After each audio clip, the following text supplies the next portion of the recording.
What goes through my mind before a show? First of all, is it thick?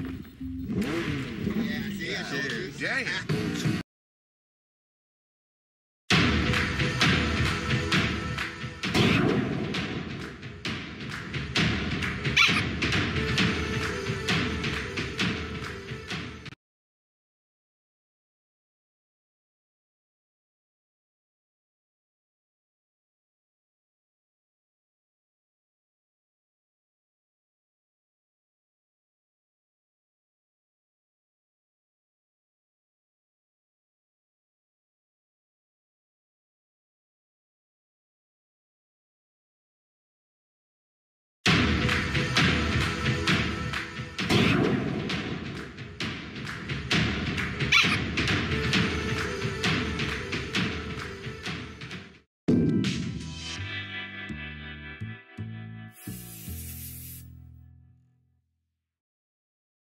Hey guys, what's up and welcome back to my channel. For this video, I will be taking Ashlyn Ella from Ever After High and turn her into Fluttershy. So here I mapped out some of the elements that I will be using for Fluttershy's design. Overall, I want her to look like a Grecian goddess.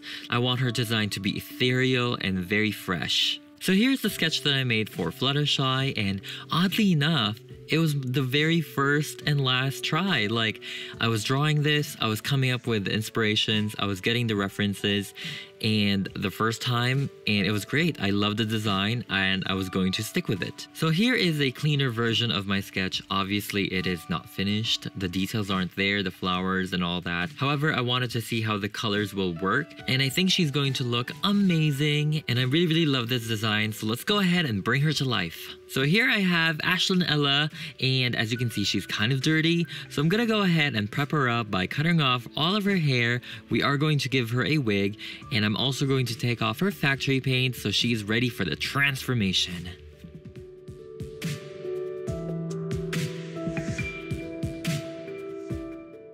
So as usual, I will be using yarn for her wig, and for this video, for today's lesson, I will be teaching you guys how I made 12 inches of yarn hair. You know how it's kind of impossible to have really long yarn wefts because they break off? So this method is kind of like a hack, another hack for the hair. So I measure one string of acrylic yarn, and as you can see, it is 12 inches, and we pretty much do a keratin extension treatment. If you guys are familiar with that, it's kind of like that, but we do multiples of it, and I do it layer by layer. So I believe per string, there's 4 extensions that I layer up. It's kind of cool. It does give you the layered effect. It's not gonna be like a blunt cut. However, because yarn is so easy to work with, it kind of blends in. So this is a great hack if you want your hair wefts to be really long, and if the hairstyle is just completely down, or if you don't have to do anything about it.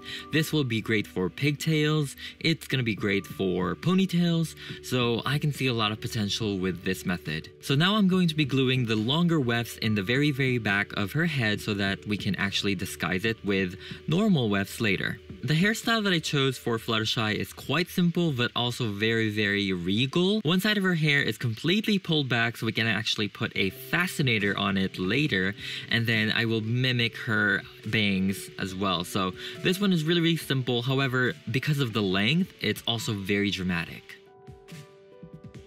Fluttershy, Fluttershy, let down your hair so I can climb the cotton candy stair.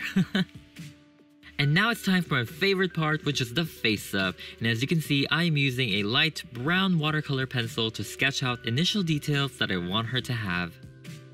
The main look that I wanted to achieve was to make her eyes really droopy, but still retaining my style. And you guys know how Fluttershy's real eyes are. They literally go down. They're like puppy dog eyes. And so that's the look that I wanted to achieve. I looked up a lot of pictures of Park Bom from 2NE1 because I feel like they share the same eye shape. Like, they're droopy, they look really sad and shy, which is great, and I used her as my reference for Fluttershy. Even with her eyelashes, I styled it differently so that to the side, it droops down. And so I thought that really helped with the overall look of her eye makeup. And I'm also painting the tips of her eyes